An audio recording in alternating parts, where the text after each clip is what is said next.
isso. Primeiramente, nós vamos começar, então, pela geriatria e gerontologia. A geriatria, né, que é a especialidade médica que busca dar atenção à saúde do idoso, e a gerontologia é que estuda o processo de envelhecimento, desenvolvimento do ser. Então, é isso que difere uma da outra, mas ambas buscam, então, dar esse enfoque à saúde do idoso. Como nós vimos nos últimos anos, sabemos que há vários benefícios da espiritualidade e religiosidade no idoso. Então, a gente vai citar aqui alguns deles, mas de antemão a gente já adianta que a gente vê impacto em doenças como artrite, como impacto cardiovascular, enfim, é bem amplo o impacto que a espiritualidade e religiosidade tem na saúde do idoso, e a gente vai ver alguns conceitos, algumas ideias que nós selecionamos para a aula de hoje. Nós sabemos que a população idosa apresentou nos últimos anos um aumento significativo, principalmente em países em desenvolvimento, né, que estão passando por um período de desenvolvimento, como é o caso do Brasil. E não só o idoso, mas todo ser, a gente precisa ter a compreensão da integralidade do ser e na multidimensionalidade do envelhecimento. Então, a gente precisa ir além da dimensão física e mental, mas também reconhecer a dimensão espiritual, que é tão importante no envelhecimento humano. E para isso, hoje a gente traz um conceito bem reconhecido, que é um conceito de envelhecimento bem-sucedido. E o que esse modelo, o que essa proposta nos diz? Essa proposta nos diz, como vocês podem ver, que existem dimensões e parâmetros que vão estabelecer um bom envelhecimento, que vão estabelecer um envelhecimento bem-sucedido. Entre elas, a gente tem a ausência de doenças, incapacidades, ou seja, uma baixa probabilidade de ter doenças, e as incapacidades elas podem gerar, né? Um alto funcionamento físico e cognitivo. Então, quando a gente fala de todas as capacidades do ser e como elas se estabelecem de grande modo, então também constitui envelhecimento bem-sucedido. A gente está falando também de envolvimento na sociedade. E quando a gente fala de envolvimento na sociedade, a gente quer demonstrar o engajamento ativo com a vida, o engajamento nas relações sociais. Então, esses parâmetros são muito importantes. Assim como se inclui a espiritualidade. E esses 4 conceitos, essas 4 dimensões da vida do idoso estabelecem um envelhecimento bem-sucedido. Agora não foi. A gente quer demonstrar que o idoso, cujas crenças pessoais davam maior significado às suas vidas, tinham até 10 vezes mais chance de cursar com um envelhecimento bem-sucedido. 2 estudos gaúchos, né, diziam que a capacidade humana, muito presente em pacientes com bem-estar espiritual, a capacidade de enfrentar, de vencer, de ser fortalecido a partir de dificuldades e experiências de adversidade, são muito importantes para cursar com esse envelhecimento bem-sucedido. A gente reconhece que o envelhecimento ele se apresenta como uma etapa final do ciclo da vida, e ele é importante porque, por alcançarmos essa etapa final, a gente tem maior possibilidade de se conectar com mais questões do ser humano, com mais questões da vida. Então, essa etapa da vida, ela pode apresentar muitos vieses e é muito importante a gente saber reconhecê-los. Outra coisa que os estudos demonstraram também foi que a resiliência foi associada a um bom envelhecimento, a um envelhecimento bem-sucedido. E o que é resiliência, né? Resiliência é a capacidade do ser humano de lidar com as adversidades da vida, sair dessas adversidades, é, como se fosse, digamos assim, uma mola propulsora. Então, a resiliência é a capacidade de se esticar e de voltar ao seu formato. Então, a capacidade que o ser humano tem de suportar todas as adversidades.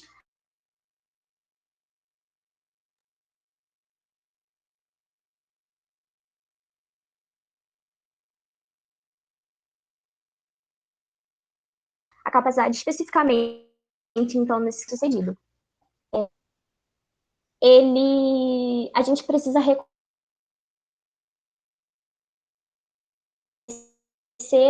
que os vamos encontrar que estabelecem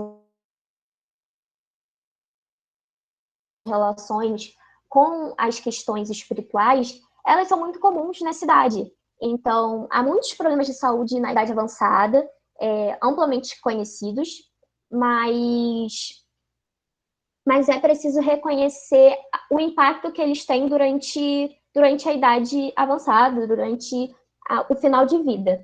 Então, um outro ponto muito importante, como a gente falou naqueles parâmetros, naquelas dimensões, é proporcionar comunidade de apoio, reduzir sentimentos de solidão, reduzir o isolamento social, que é muito experimentado pelos adultos mais velhos. E assim a gente consegue alcançar uma espiritualidade mais plena para os idosos e fazer com que eles tenham um sentido, darem um significado em suas vidas. Então, o que a gente vai trazer, a gente quer deixar como mensagem, é justamente saber reconhecer a espiritualidade e religiosidade, saber reconhecer o impacto que as comunidades têm, que as comunidades religiosas têm na vida desses idosos, o bem que elas podem proporcionar, e para assim eles possam alcançar um maior sentido e significado em suas vidas, que muito se apresenta como uma dimensão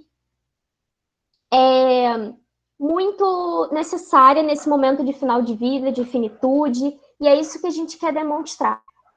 Agora eu passo a palavra para o professor Adriano, que vai contar mais um pouco das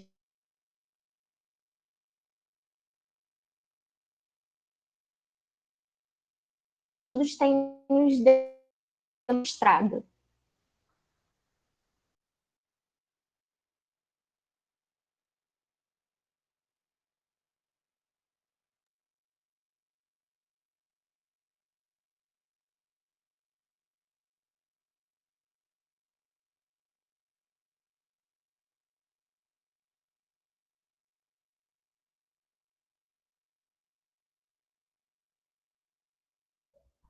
Muito bem.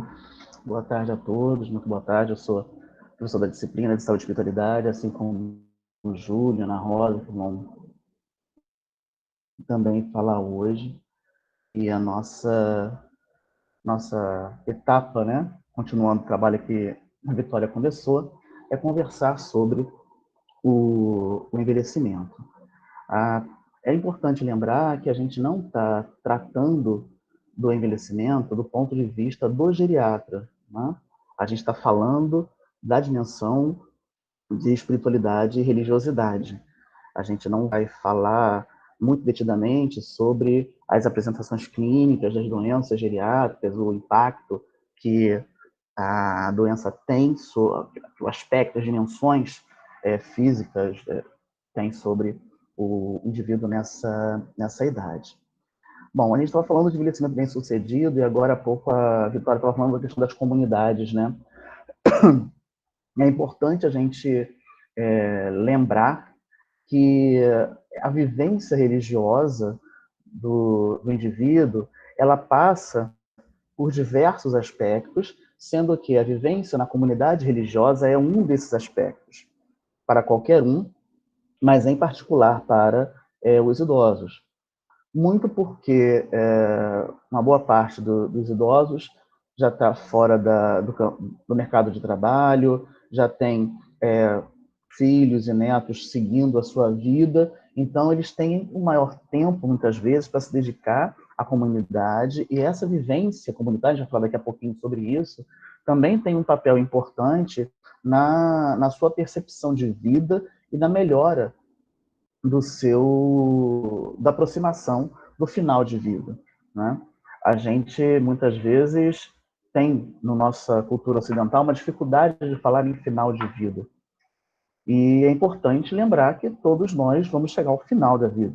Então, a gente precisa tratar desse tema o quanto antes para tornar a vida próxima ao final com mais significado, né? Então, a religião, ou religiosidade, espiritualidade, as crenças que o indivíduo traz, elas são componentes-chave para os indivíduos quando eles entram numa fase de vida em que é mais comum o adoecimento, você passa a conviver com mais complicações das doenças crônicas, né? Doenças cardiovasculares, doenças reumatológicas. O envelhecimento como um todo traz consequências para a adaptação de vida que precisam de um suporte que a espiritualidade e religiosidade vai trazer. Mesmo que nós estejamos trabalhando com um idoso que não tem uma religião, né, a espiritualidade, o sentido de vida, o significado de vida e as comunidades onde ele consegue viver isso são muito importantes e vão reduzir mesmo os quadros de demência. E como é que se dá esse significado da religiosidade e espiritualidade para a vida do indivíduo, né? Quando você estuda filosofia, em psicologia, alguns conceitos do significado da vivência de sentido para a vida, existem 3 modos de manifestação, existem 3 maneiras de se apresentar esse significado de espiritualidade e religiosidade para a construção de sentido do indivíduo, né? O primeiro item é o chamado ser si mesmo, né? O que é o ser si mesmo? Então, essa sua vivência para a comunidade religiosa, ou a sua vivência para a comunidade de sentido desse idoso, faz sentido para ele, constrói sentido para ele, quando ele consegue perceber a sua instância interna, quem é ele, né? E aí, nesse processo, é importante que nessa comunidade de sentido, na religião ou na sua comunidade, ele encontre instrumentos, encontre mecanismos que possa refletir sobre a sua construção de vida. De que maneira ele chegou até aqui? Qual conhecimento que esse indivíduo tem sobre si mesmo, né? O que ele sabe dele mesmo? Como é que foi a história que ele construiu? Qual foi a narrativa de vida desse indivíduo até esse ponto, né? O conceito de si mesmo, ele desse self, né, em alemão Selbst, começa desde o final do século XIX e vem mostrando na psicologia ao longo do século XX, em particular na psicologia transpessoal e na psicologia positiva, também se trata um pouco disso, da importância do indivíduo entender quem é ele, qual o conhecimento que o indivíduo tem dele mesmo, para quando chegar nessa fase agora que a gente está falando do idoso, ele entender melhor que o que está acontecendo na sua vida tem a ver com o seu modo de construção da sua vida até então.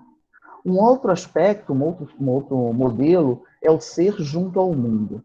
E nesse mundo, a gente está falando do mundo religião, do mundo comunidade. Então, como que esse indivíduo se insere naquela comunidade, no caso, comunidade religiosa, né? O que ele faz? Como é que ele se aplica a essa comunidade religiosa, né? Ele tem alguma função? Ele está realizando alguma atividade naquela comunidade religiosa? Né? O que ele está desenvolvendo ali? E é interessante que a gente precisa conhecer como é esse ser junto ao seu mundo, como é esse ser junto à sua comunidade, até para intervir na prática clínica, né? Tem uma história de um senhor que ele demenciou e ele começou a ter um caso, uma mania, que a família não sabia o que fazer com aquele senhor, porque ele ficava escondendo todas as chaves. Então não podiam deixar ele com nenhuma chave disponível em casa, em um lugar que ele lá e pegava a chave. Botava no bolso, guardava, né? Ele ficava o tempo todo mexendo nas chaves. E aí, ao conversar com aquele senhor e com a família, né? Ele vai perguntar por que ele via aquela necessidade, né? Que mania é essa de sumir com as chaves da casa, de todas as chaves da casa? E aí, na verdade, na história de vida dele, quando for conversar com a família sobre como que se construiu a vida dele, ele era a pessoa que abria o templo religioso para iniciar as atividades religiosas do dia. Então ele era o responsável por abrir a casa religiosa e por fechar a casa religiosa ao final, né? Então a chave era muito importante para ele. Agora ele havia demenciado, ele não desenvolvia mais aquela função, mas ele ainda percebia nos seus construtos, no seu significado íntimo, a necessidade de ser o guardião daquela chave. Então é importante que a família, que o médico, que o cuidador, que o psicólogo, o terapeuta desse senhor, dessa senhora, conheça a sua história de vida. Porque talvez em algum comportamento a gente encontre um significado, e aí como é que se resolveu a situação daquele senhor? Dando uma chave para ele. Essa era a chave dele. A chave que ele ia guardar, que ele ia cuidar da chave. Então, esse ser junto ao mundo, o que ele faz, como é que ele se ocupa na sua religião, é importante na sua vida e pode ter impacto para nós entendermos, e ele também, o que está acontecendo depois. E o ser com, né? O ser com. O ser com é um conceito, né, de ser com os outros, tem a ver com o conceito em filosofia de Heidegger, né? E que é detalhado depois quando Levinas fala da alteridade, né? E se fala muito de alteridade nas relações humanas, né? É o ser com o outro, né? Como que eu convivo com o outro, como é que eu me preocupo com o outro. E é natural no fruto do idoso que ele tenha se preocupado muito com todos e agora existe a necessidade dos outros se preocuparem com ele. E há um conflito nesse ser com, né? Ele perde esse poder dele, de cuidar do outro, de estar com o outro, né? E os outros é que se preocupam com ele, mas ele não pode perder o seu lugar de cuidador também, porque é um papel importante para todos nós. Então, quem ele cuida?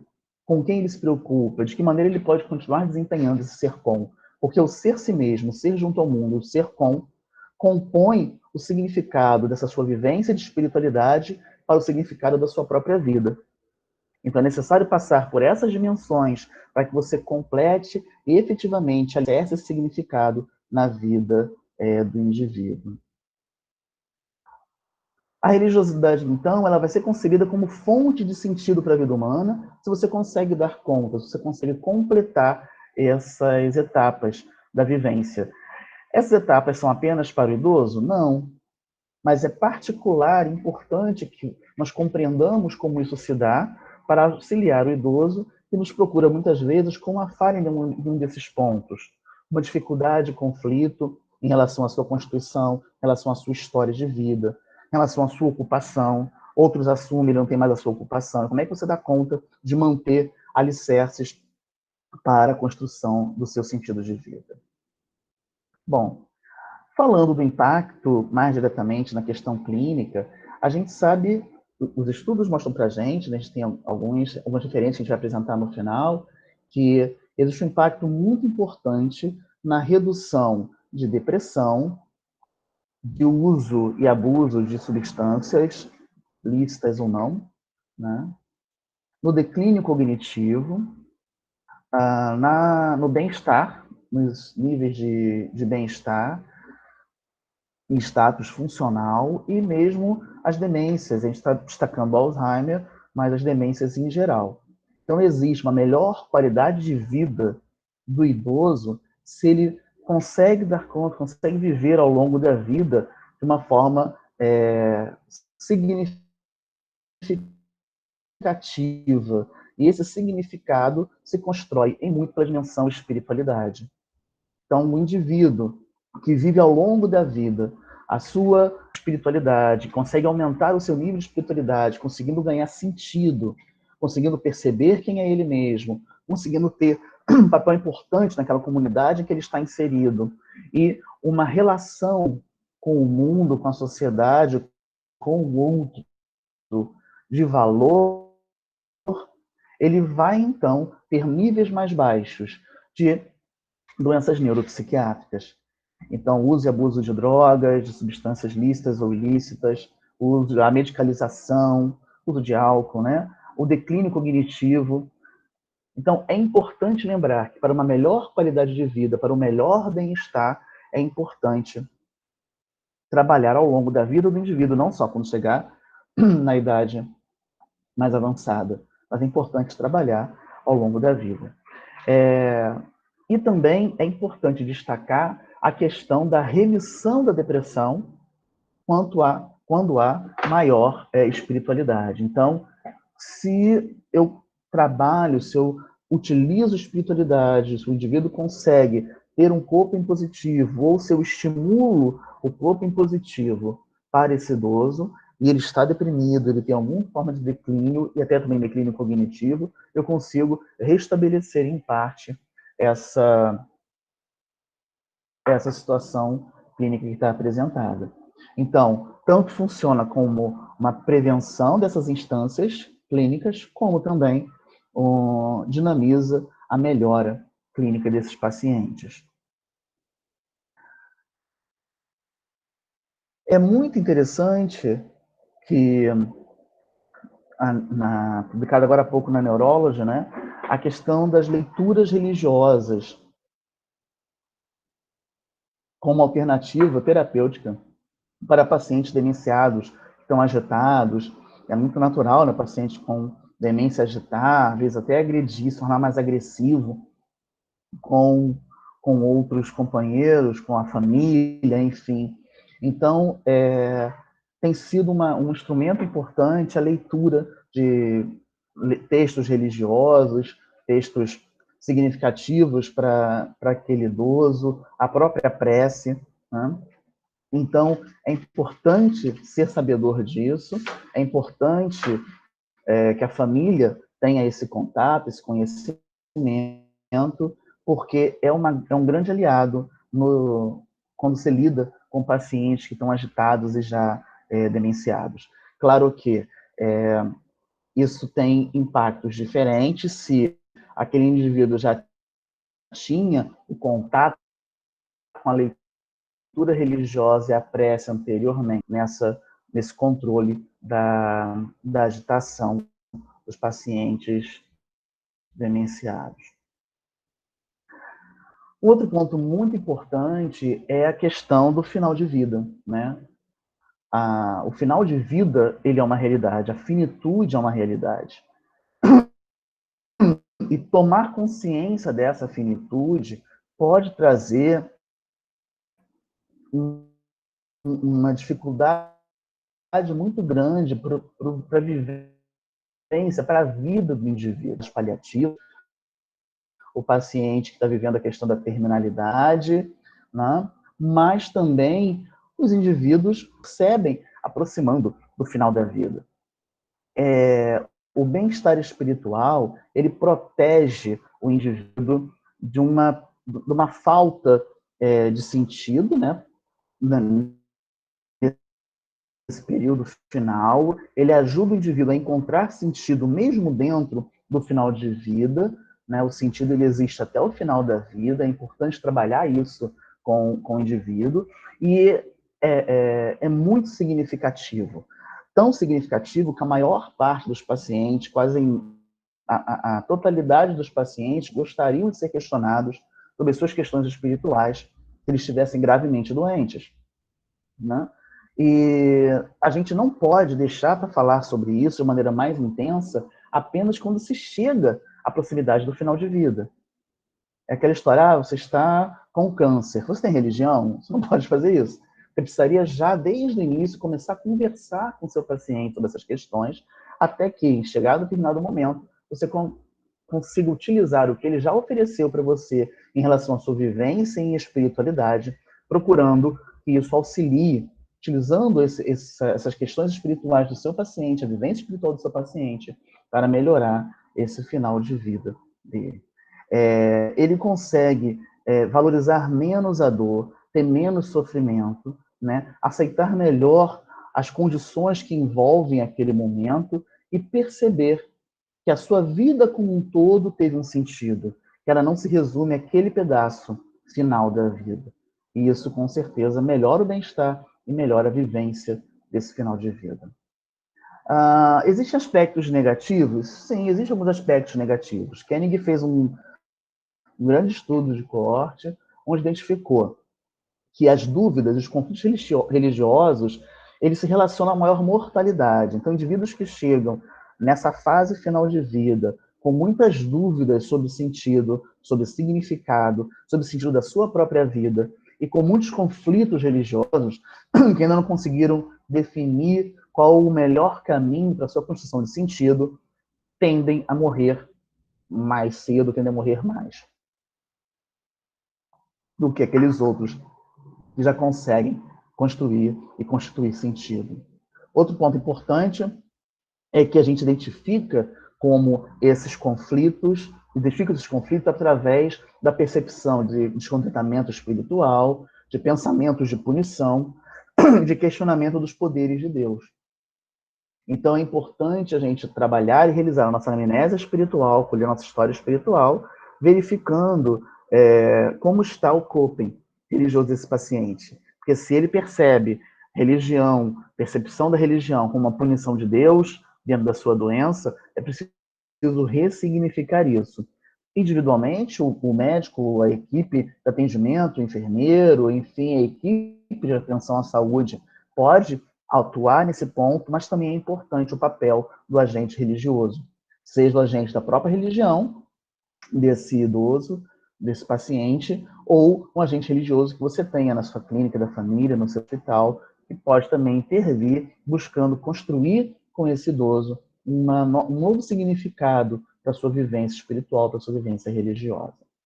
Bom, a gente vai apresentar aqui algumas referências. A gente já tem, essas referências já foram apresentadas em parte nas publicações do nosso Instagram, mas a aula vai ficar disponível e vocês podem acessar depois esse material. Okay? Então, a gente encerra nesse momento a parte de gerontologia e geriatria e vai iniciar o aspecto de cardiologia agora.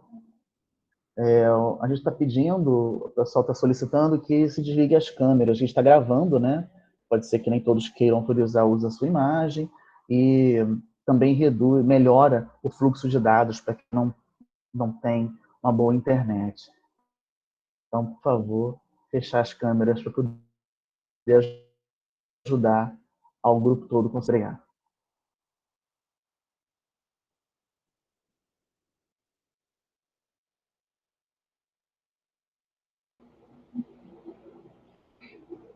A gente vai passar, então, a palavra ao professor Júlio Tolentino, que vai falar sobre a parte de cardiologia junto com o Vitor Zanella.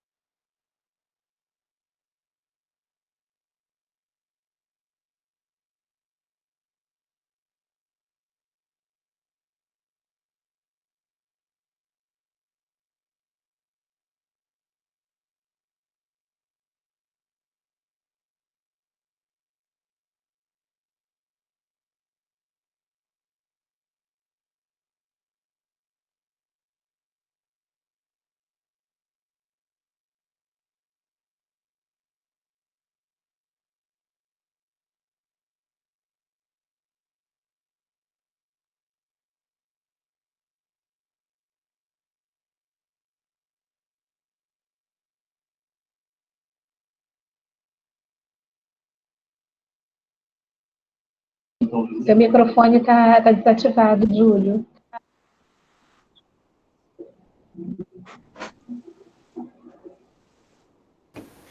Júlio, você está sem som. Você quer que eu apresente aqui? Tem que ativar seu microfone.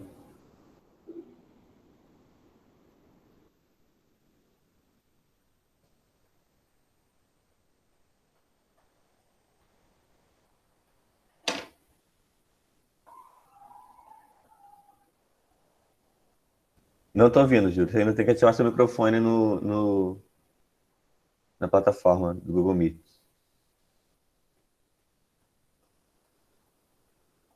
Vou compartilhar minha tela aqui, então, para começar a apresentação.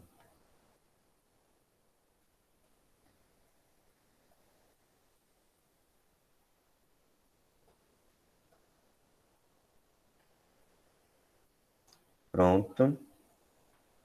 Estão vendo?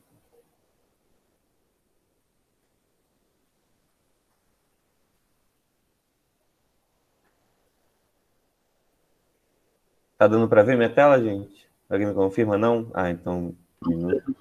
Ah, não, tá certo.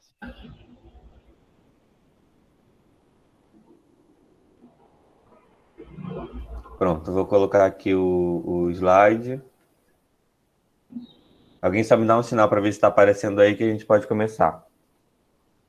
Tá ok, Tá Vitor. ok? Ótimo, então. Júlio, quando você falar, a gente começa.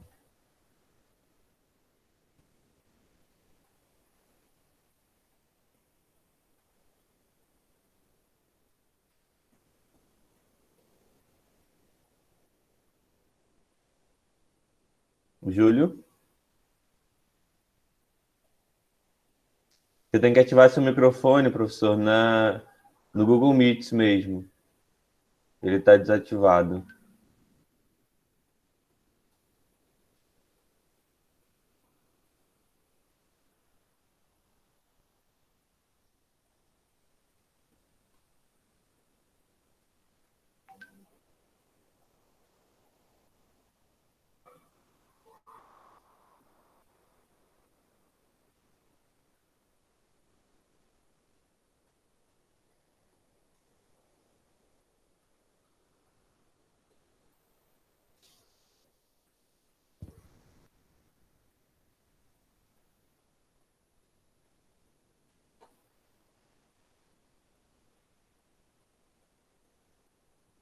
Ele está com um probleminha, parece. Espera só um pouquinho, gente, por favor. Agora sim, estão me vendo? Ótimo, perfeito. Ah, tá. Vamos lá, Bom, então então. eu posso abrir aqui, perdão, porque na verdade estava com um problema aqui que não... Você que está apresentando, esse você que está apresentando Isso. Tá, Vai então falando vamos que eu lá. vou passando. Então, beleza. Bom, pessoal, mais uma vez é um prazer estar aqui junto com vocês. A ideia hoje vai ser apresentar sobre 2 aspectos em relação da espiritualidade e cardiologia, tá? Então, Vitor, por favor, pode ir seguindo. Por que estudar espiritualidade na cardiologia? Esse é um ponto importante, porque, enfim, como qualquer outra especialidade médica, é importante saber qual a importância disso, né? Ou seja, por que a gente vai estar estudando, ou se optou por estudar, incluir a abordagem de espiritualidade na cardiologia, Vitor? Será que impacta em desfecho cardiovascular? Ou seja, será que tem alguma importância? Por que eu estudo, por exemplo, dislipidemia? Por que eu estudo tabagismo? Porque isso impacta em desfecho cardiovascular. Isso impacta em mortalidade. Por que eu estudo fatores de risco? Porque isso impacta. Então, se impacta, isso é importante ser estudado. E a outra pergunta é se é importante no atendimento médico. Ou seja, isso tem uma importância, tem uma relevância, e para isso depois o Vitor vai seguir. Então, a espiritualidade, ela impacta em desfecho cardiovascular. Primeiro desfecho cardiovascular de grande relevância é a mortalidade, ou seja, esse daí é um desfecho chamado desfecho duro, ou seja, que tem uma importância, uma relevância muito grande.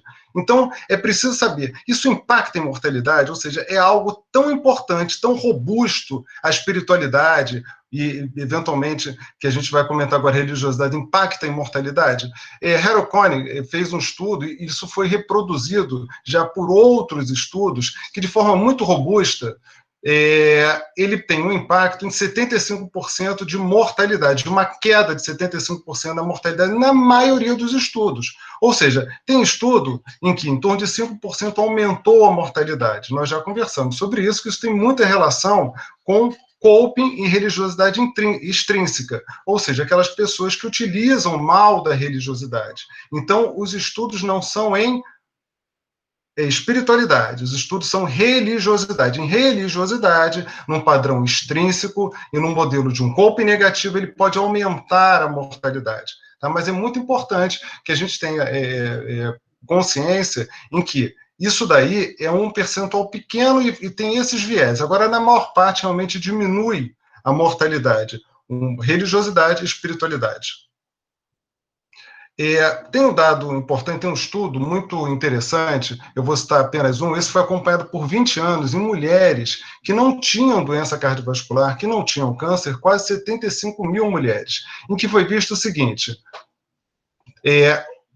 pelo menos uma vez de ida a um templo religioso, a um local religioso, houve um impacto de redução de 33% na mortalidade. Ou seja, houve um impacto muito significativo, não só na mortalidade geral, como na mortalidade também cardiovascular e por câncer. Então, esse impacto que foi reproduzido em outros trabalhos, em maior religiosidade, pode seguir, Vitor, não tem importância não, maior religiosidade, maior espiritualidade, isso teve um impacto grande em mortalidade. E naquele estudo anterior foi de religiosidade, ou seja, de frequência religiosa, como já falamos previamente, da religiosidade chamada organizacional. Isso realmente tem sido reproduzido em outros estudos. Esse estudo é muito interessante, em que foi feito com a sensação de paz. Pode completar o slide, Vitor, por favor. A sensação de paz, ela impactou, ou seja, o indivíduo que tem paz,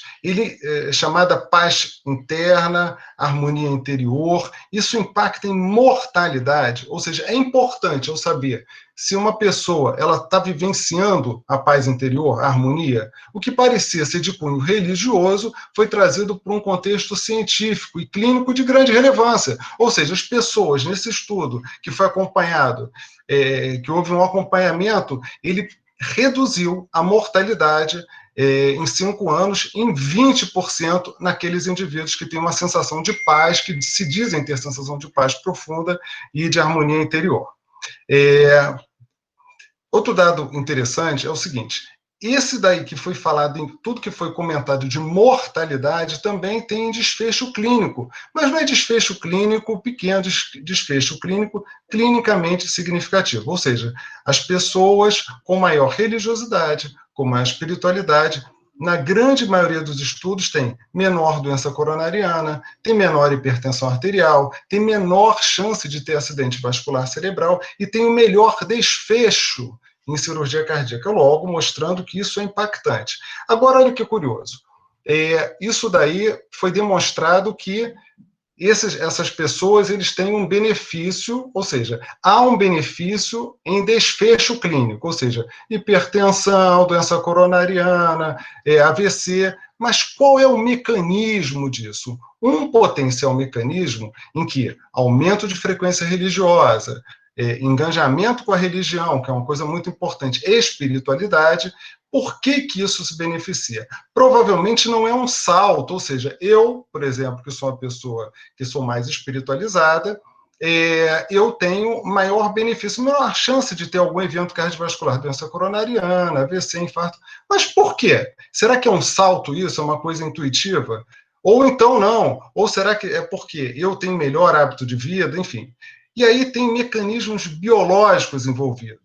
E aí, passando no próximo slide, a gente pode ver o seguinte, entre esses mecanismos biológicos, destacam-se 4 pontos, em que eu vou falar de forma mais superficial, obviamente, que não é o intuito daqui aprofundar, mas saber que uma pessoa mais espiritualizada, uma pessoa com maior religiosidade, ela tem a melhor fisiologia cardiovascular. A gente já demonstrou previamente que pessoas que fazem oração, que fazem prece, eles melhoram a fisiologia autonômica. Por exemplo, tem menor perfil inflamatório, ou seja, tem menor inflamação no sangue, tem melhor funcionamento do eixo, em que libera cortisol, ou seja, libera menos cortisol, libera menos noradrenalina e tem a função endotelial melhor. Em grande parte dos estudos, as pessoas que têm mais religiosidade e espiritualidade têm melhor funcionamento biológico, então tem menor risco de favorecer doença cardiovascular. Tudo bem, isso é um mecanismo muito interessante. Se eu, por exemplo, sou mais espiritualizado, eu tenho a minha biologia funcionando melhor, ou seja, meu funcionamento cardiovascular é melhor, eu vivo menos inflamação, o meu endotélio, que é o grande sistema do organismo que tem risco, tem relação com o aumento de risco de formação de placa, está melhor, Tá ótimo, mas vem cá, mas isso é direto? Ou tem algum mediador? Então, seguindo, Vitor, por favor, quais são os mediadores disso? Ou seja, o que está mediando isso? Pode ser um efeito direto? Pode até ser um efeito direto dos mediadores. O que eu estou falando de mediador? Por exemplo, o que era explicado previamente? As pessoas mais religiosas, elas fumam menos, bebem em excesso menos, têm menos abuso de substância. Pode até manter esse slide aí, por gentileza, Vitor. Tem menos abuso de substância, então é óbvio que as pessoas com hábitos mais saudáveis vão ter desfechos melhores, vão funcionar, vai ter uma biologia vai funcionar melhor, logo vai ter menos doença coronariana, por exemplo. Isso era uma explicação prévia, mas foi visto o seguinte, que controlando esses fatores não explicava tudo. Então começou a se procurar outros fatores, outros mediadores dessas pessoas em ter mais benefício. E aí começou a ver, por exemplo, que tem relação com o Kolbe, que já foi amplamente falado, tem a ver com as virtudes inclusive que são seculares, como, por exemplo, perdão, gratidão, compaixão. As pessoas com maior perdão, que têm perfil de maior gratidão, têm a biologia funcionando melhor, ou seja, tem um funcionamento cardiovascular melhor e provavelmente isso explique um melhor desfecho cardiovascular. Tem a ver com otimismo, tem a ver com esperança. E por que isso é importante? Porque isso é treinável, muitas vezes. Existem vários métodos hoje em dia, não só treinável, como deve ser estimulado. Estimulado ao perdão, estimulado à gratidão, porque isso tem benefício fisiológico. E tem as chamadas práticas espirituais. Então, juntando tudo isso, quer prece, meditação, qualquer prática mente-corpo, que eu vou selecionar algum deles para mostrar o que os trabalhos têm demonstrando de forma muito consistente. Por exemplo, no ano passado foi publicado um estudo muito interessante que o maior propósito de vida, que é um dos grandes pilares da espiritualidade, foi associada com menor mortalidade. Isso é importante. Lembra que espiritualidade tem um dado muito importante, um pilar que é o sentido e propósito. O outro são as conexões, a inter-relação consigo mesmo, com outras pessoas, as relações que fazemos com o momento, conosco, com outras pessoas, com algo que é superior ao sagrado. Isso tem a ver com a espiritualidade, que é uma parte intrínseca e dinâmica de todo ser humano. Então, o propósito de vida foi demonstrado numa revista que é muito respeitada. Essa mesma revista, na JAMA, foi demonstrado que as pessoas com maior otimismo têm menor evento cardiovascular. E aí, tudo bem. E aí, quais são os mecanismos biológicos? Lembrando, isso é um mediador. Eu sou mais otimista e tenho menor evento cardiovascular. Por quê? Aí tem várias explicações. A fisiologia cardiovascular funciona melhor, enfim, existe um funcionamento do endotélio melhor, mas isso não acontece só com propósito de vida, não acontece só com otimismo, mas acontece com o perdão. Os cristãos, por exemplo, é muito claro no cristianismo, por exemplo, como em algumas outras religiões, a importância do perdão. Como, por exemplo, na passagem dos 70 vezes, ou seja, perdoar de forma incondicional e de forma emocional, isso traz benefício. Mas isso era uma visão religiosa, e ainda é uma visão religiosa que é um potente mediador. Só que, e para as pessoas que não são religiosas, por exemplo? E para as pessoas que não têm a religião como algo que seja, enfim, que elas sigam.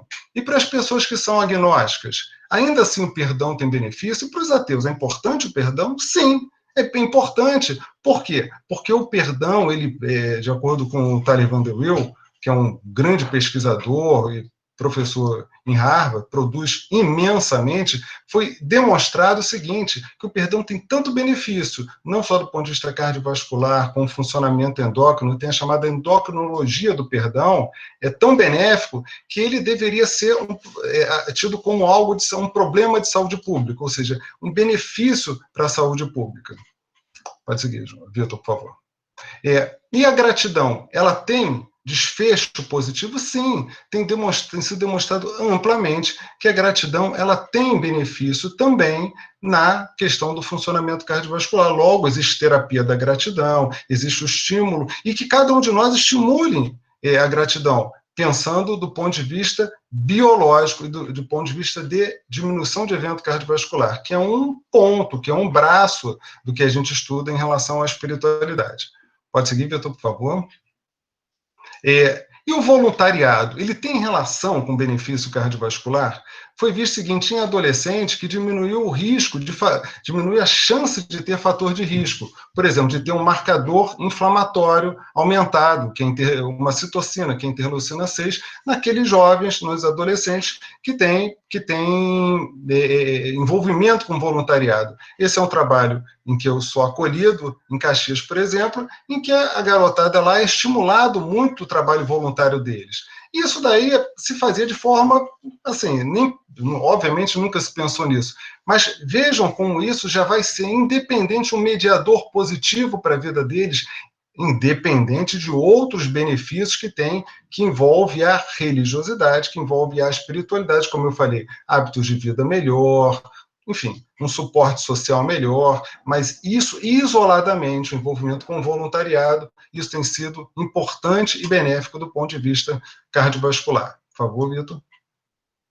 E relação social? A relação social, ela diminui a mortalidade? Sim, foi visto também que isso acontece. Isso daqui, por exemplo, pode passar, Vitor, por favor, isso daqui são parte da nossa inter-relação, que infelizmente foi abalada agora com todo esse contexto de pandemia, e aí, para quem está olhando a tela, do lado direito da tela, como a gente não existe a possibilidade, ou está com uma dificuldade de encontro pessoal, agora esse projeto de extensão tem favorecido que a gente tenha uma inter-relação. Isso é um exemplo. Na verdade, é muito importante a inter-relação. Isso tem relação, isso tem um benefício em sensação de bem-estar, mas como a nossa abordagem aqui é doença cardiovascular, isso impacta também doença cardiovascular e mortalidade. Pode seguir, por favor, Vitor. E praticamente corpo, que é o último, que é o que eu vou falar por último, eles também têm um impacto muito importante. Tanto é que Harvard, no ano passado, isso foi feito. Tai Chi Chuan, yoga, meditação, enfim, várias formas. Isso acontece em outubro, de um modo geral, e existe um treinamento de Harvard da medicina mente e corpo. Também é um importante mediador. Por favor, Vitor. Com a questão da pandemia, esse ano vai ser tudo online, né? Mas continua acontecendo, visto o benefício e a importância disso. Então, esse é o último slide, antes de passar para o Vitor. Então, ele impacta em desfecho cardiovascular? Sim, impacta, não tem dúvida. Vimos que existem mediadores. Quais são os mediadores? São esses. Suporte social, as virtudes, tudo isso são mediadores. Isso influencia numa melhor funcionamento biológico, funcionamento fisiológico. E aí sim, impacto. E agora, Vitor, é importante no atendimento médico, o Vitor agora vai seguir em frente. Muito obrigado.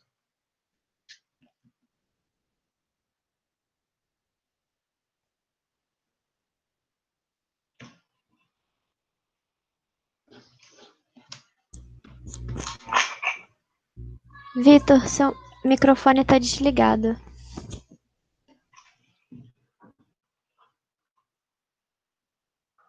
Pronto. Tá indo agora, né? Vamos lá. Então, boa tarde novamente.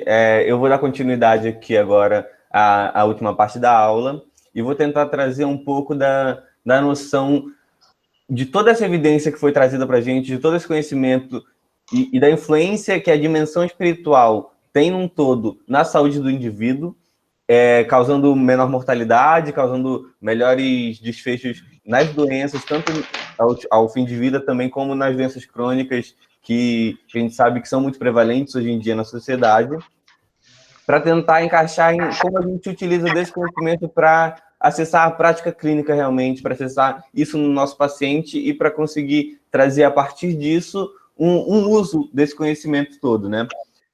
Eu acho importante evidenciar um pouco sobre a relação que a medicina teve, a evolução da medicina junto com a evolução tecnológica que a gente pôde ver nesse último meio século, por exemplo, que a evolução científica ela se deu muito nos materiais físicos nos instrumentos que capacitavam a gente para dar um suporte para a medicina biológica, realmente. Então, para o corpo, para mecanismos biológicos, mecânicos, que influenciaram na progressão da expectativa de vida, também influenciaram na qualidade de vida como um todo, mas a gente vê hoje as doenças cardiovasculares, por exemplo, sendo uma das principais causas de mortalidade no mundo.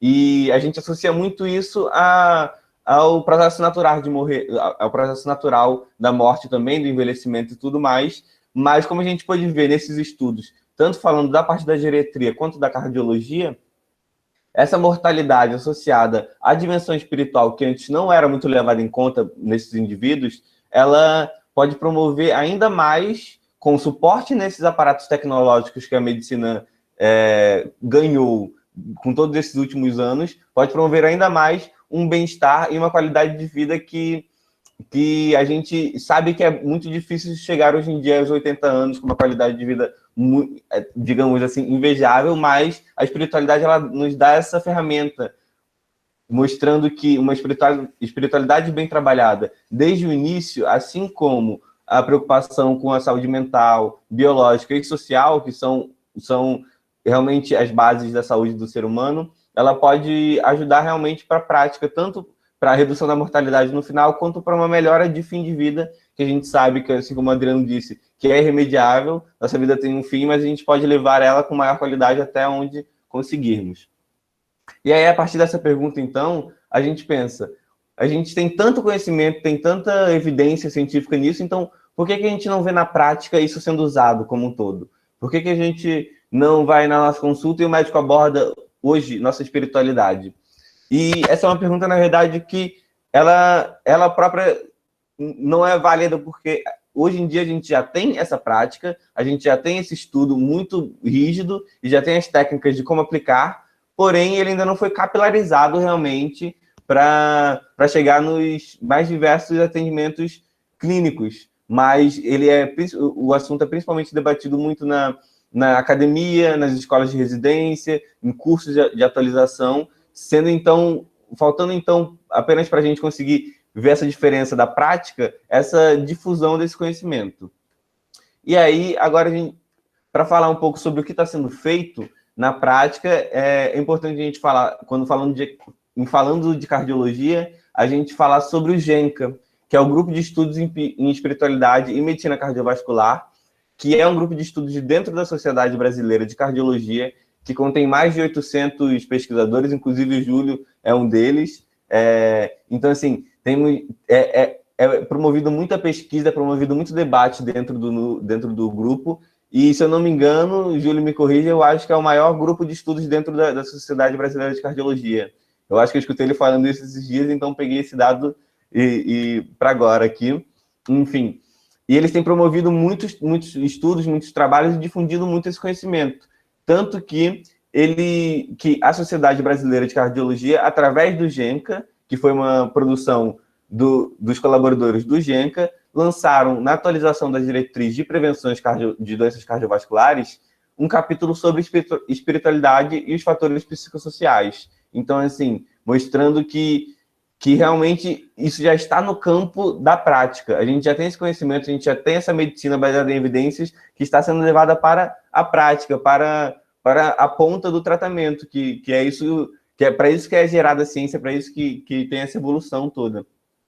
É importante destacar que a primeira diretriz que aborda a espiritualidade, como se aborda a espiritualidade no contexto brasileiro, foi publicada em 2019, e ela tem toda detalhada, tanto sobre toda a base da espiritualidade, desde os conceitos até a aplicação prática. O primeiro capítulo é sobre conceitos de definição e a racionalidade do porquê fazer isso, onde se encaixa essa dimensão. Os conceitos de definição já estão bem elaborados, tanto no nosso Instagram, nas outras aulas. A gente tem trabalhado isso muito, muito bem. E o racional, ele entra muito dentro da aula de hoje, dessa evidência de que realmente faz uma diferença, de como impacta, o quanto impacta. Então, essa justificativa de por que tem um capítulo na Sociedade Brasileira de Cardiologia que fale de espiritualidade, é realmente por conta dessa importância do assunto e de como ele influencia hoje em dia. Ele começa falando sobre o conceito e depois, no capítulo, ele fala, então, sobre a anamnese espiritual em si, que é a parte da prática. É a parte onde vai interagir com o paciente para conseguir colher a história e conhecer a dimensão espiritual do paciente.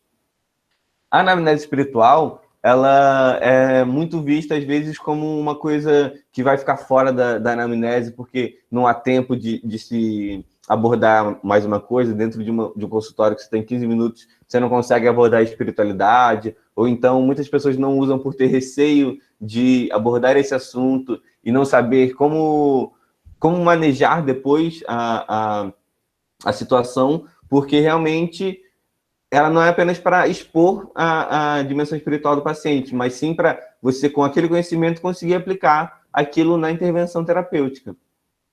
Eu trouxe alguns instrumentos, algumas escalas. Hoje em dia tem muitas escalas que já são validadas no Brasil, que são usadas, escalas com uma qualidade muito boa. Essas aqui são algumas que a própria atualização da diretriz fala e cita como referências. Também temos escalas de florescimento humano, inclusive do professor que o Júlio citou ali, de Harvard. Então, assim, tem muitas escalas hoje em dia que perpassam a dimensão espiritual, que você pode fazer uma análise dessa dimensão no paciente. E claro que a anamnese, ela vai ser...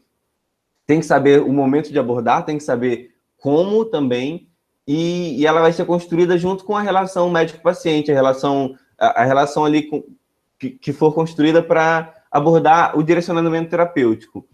É importante lembrar que você não pode abordar, não é que não pode, mas não é indicado abordar a espiritualidade, por exemplo, em momentos de emergência, porque pode gerar medo, ansiedade no paciente, e até porque com aquela abordagem da dimensão espiritual, você talvez não vai conseguir fazer, não vai ser o que vai fazer diferença dentro da sua abordagem clínica. Mas, por exemplo, no ambulatório, onde você tem apenas 15 minutos com seu paciente, dá sim para incrementar algumas das perguntas que tem nesses questionários. Eu trouxe hoje o FICA e o HOPE, que são os dois que são mais utilizados, mais fáceis e mais palpáveis, que eles são realmente questionários abertos também, e eles te dão um direcionamento apenas das perguntas. Então, não é preciso separar um momento da anamnese espiritual apenas para falar sobre... Um momento da anamnese, desculpa, apenas para falar sobre a parte da espiritualidade, mas realmente incluir dentro das questões psicossociais, por exemplo, perguntar sobre a religião dele, e é muito importante também não focar na religião. Por exemplo, se o paciente fala que não tem religião, não frequenta nenhum lugar, pergunta então, que crenças te ajudam a lidar com os problemas? O que te dá significado à sua vida? E assim, parecem perguntas que não vão ter que não terão muitas respostas, não darão muitos frutos, mas são essas perguntas que abrem realmente para você conseguir investigar em cada caso, claro, a importância e o quanto a espiritualidade precisa ser trabalhada, o quanto ela pode ajudar no tratamento, o quanto ela pode também chegar a atrapalhar, porque a gente viu que existem desfechos negativos também com a espiritualidade, e perguntar realmente sobre as fontes de esperança, o que consegue dar suporte para ele, porque essas doenças, falando muito da cardiologia ainda, e pensando na geriatria, em doenças crônicas, debilitantes, muitas vezes demências, ou as doenças degenerativas, o coping, o modo que o paciente vai lidar com a doença, ele influencia muito, tanto como a gente viu na mortalidade, mas também na qualidade de vida daquele paciente durante seu processo de adoecimento. Então, você, a partir da anamnese espiritual, depois é o que fica bem destacado na diretriz, é que a partir da anamnese espiritual você tem que, colhendo essa história, percebendo como está a dimensão espiritual e como ela está interferindo e se relacionando com as outras dimensões do ser, moldar atitudes e condutas para fazer um direcionamento terapêutico. E no própria atualização, depois, quando eu terminar minha apresentação, eu mando aqui o site do Genca. Lá eles disponibilizam a diretriz, se quem quiser pode ver direitinho. Tem tudo detalhado, tem um capítulo inteiro que fala sobre isso, que ele dá realmente todos os passos e toda a abordagem que precisa ser feita. E essas atitudes e condutas, elas devem ser sempre pensadas para, primeiro, tentar não ferir as crenças do paciente e nem muito menos receitar uma espiritualidade, ou seja, tem que cuidar, tomar muito cuidado para você não fazer proselitismo por parte do atendimento e chamar o paciente para uma seita religiosa que você participa, por exemplo, ou então para indicar determinada prática porque você acha que é boa, e tem que realmente conseguir, adentrando na dimensão espiritual do paciente, perceber o que faz sentido através dessas crenças, o que faz sentido através do seu processo de adoecimento, para montar as atitudes e condutas. E muitas das vezes o paciente te dá as próprias ferramentas que ele traz. Então ele vai falar que para ele faz bem ele rezar com a filha dele antes de dormir, por exemplo. E você, em vez de prescrever isso para todos os pacientes, você vai incentivar a esse paciente, através da aproximação com sua dimensão espiritual, que ele fortaleça esse laço, que é tanto, como o Júlio falou, um laço social, como um laço com o transcendente pessoal dele, com a espiritualidade dele, um laço familiar também, que a gente sabe que a família muitas vezes é o berço da espiritualidade de muitas pessoas, por ser realmente o que traz sentido, o que traz propósito para a dinâmica de muitos. Então, a abordagem da espiritualidade ela tem que vir sempre pensada naquela máxima da medicina centrada no paciente, né?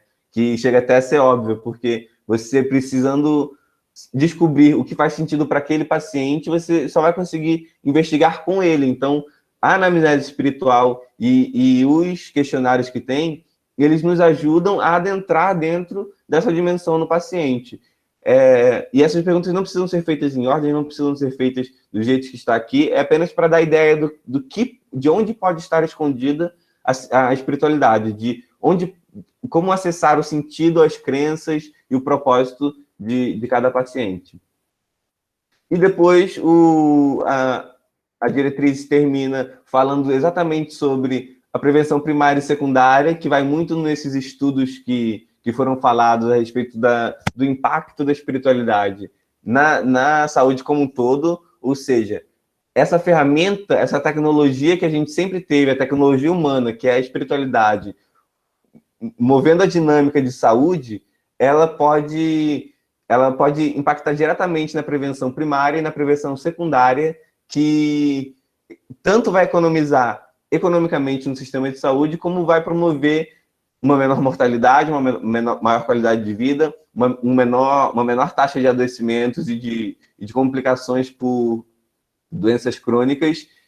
Então, realmente, fica aqui a importância, tanto a importância, que isso já foi muito debatido, da dimensão espiritual, mas também como a oportunidade de ferramenta que temos para tentar conduzir essa medicina de uma forma mais fluida, de uma forma que realmente dê sentido à vida das pessoas e não apenas trate das suas questões físicas, que são muito importantes de serem tratadas, são muito importantes de serem acompanhadas, mas que permita uma plenitude do ser além da tecnologia que a medicina traz para curar as doenças do corpo, mas e sim curar as doenças do propósito, trazer sentido, que muitas vezes, como a gente vê em final de vida, são as questões que prevalecem. São as questões que prevalecem nesses pacientes que já experienciaram tudo, mas não conseguiram se conectar ainda com seu sentido, com seu propósito. E acaba, então, a diretriz com algumas recomendações para a prática clínica, falando tanto algumas coisas que não se deve fazer, como, por exemplo, abordar na emergência, passar as suas crenças pessoais, ou então julgar as crenças pessoais do paciente, como algumas dicas também de como você visualizar como visualizar as necessidades espirituais, como visualizar as dificuldades que estão se passando na dimensão espiritual de cada um, e como integrar isso tanto ao tratamento das patologias físicas quanto ao modo de comportamento do ser, porque assim como a gente viu também o perdão, a gratidão, menos sentimentos de raiva, muito embasado na psicologia positiva, que é o modo de comportamento do ser, ele também diminui como um todo a mortalidade, as doenças, e é uma das coisas que permeiam a dimensão espiritual, que são esses sentimentos positivos, essas virtudes que o Júlio também falou. E, enfim, acho que era isso que eu tinha a dizer. E trouxe aqui as recomendações, no caso, a tabela com as recomendações, que elas trazem tanto pelo nível de evidência, da importância dessas recomendações e dessas práticas, e também cita várias coisas que podem te ajudar na abordagem da prática clínica a se aproximar mais e a virar mais íntimo dessa dimensão do paciente, tanto para saber que técnicas podem ser usadas, que caminhos podem ser usados para abordar essa espiritualidade, mas também como aplicar após acessar essa informação, como aplicar na prática e como promover ao paciente a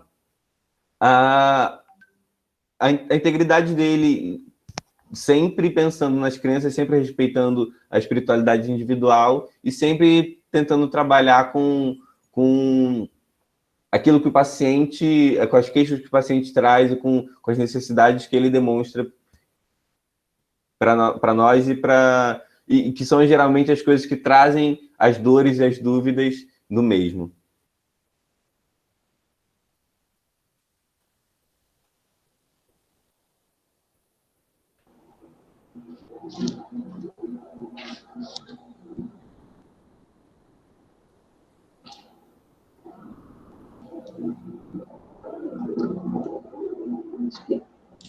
Vitor, você tem que encerrar sua apresentação.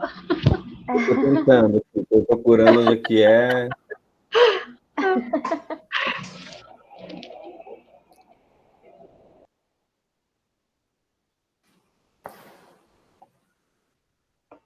Pronto. A gente está com o horário um pouquinho, já são 3h40, acho que a gente pode abrir para algumas perguntas, se houver.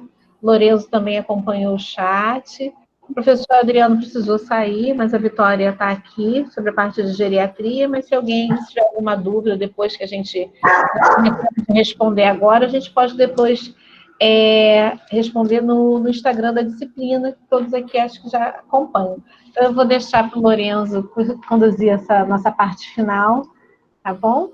Vou ficar aqui assistindo também, então, admirando o trabalho dos nossos alunos, que a gente tem que dar os parabéns sempre, né? Porque é sempre excelente assistir vocês. A aula foi excelente, obrigada. Com certeza, foi ótimo, Vitória, Vitor, Júlio e o Adriano, que teve que sair. Adorei a apresentação, fiquei aqui olhando. Gostei bastante, espero que todo mundo que assistiu a gente tenha gostado também. Se foi a primeira vez que vocês viram essa aula da nossa monitoria, do nosso projeto de extensão, a gente queria relembrar vocês, para vocês seguirem o nosso Instagram, @saúde-espiritualidade-unirio, porque por lá que vocês vão poder ter acesso a todas as divulgações, todos os nossos posts. Toda semana a gente tem feito post, e toda semana a gente tem feito uma live pelo próprio Instagram, e relembrando, uma vez por mês aqui no Google Meet. Mas então seria muito interessante que vocês seguissem a página, porque a gente sempre está fazendo posts baseados em artigos científicos, com referência, e sempre tentando dar uma sugestão também, toda sexta-feira, para vocês poderem aprofundar mais nos assuntos, com livros, com palestras, com documentários, artigos, enfim. Acho que é uma ótima forma de vocês poderem aprofundar no assunto, se vocês se interessarem. Então, mantenham contato, sempre nos acompanhem, mandem perguntas, mandem dúvidas. Eu, o Zanella, que é o Vitor, e a Vitória, estamos sempre tentando fazer as postagens de uma forma mais acessível. Então, a gente também adoraria receber sugestões. Esperamos que vocês tenham gostado de hoje. E acho que é isso. Parabéns aos que apresentaram e obrigado por quem estava aqui com a gente nessa 1 horinha. A gente vai mandar para vocês por e-mail o link do nosso Instagram e essa aula vai ficar disponível no nosso canal no YouTube, tá bom? Vai tudo no e-mail. Acho que é isso, né, gente? É isso. Tenham uma boa tarde. É isso. Tchau, tchau. Boa tarde. Boa tarde, gente. Boa tarde a todos. Boa tarde a todos. Obrigado. Foi.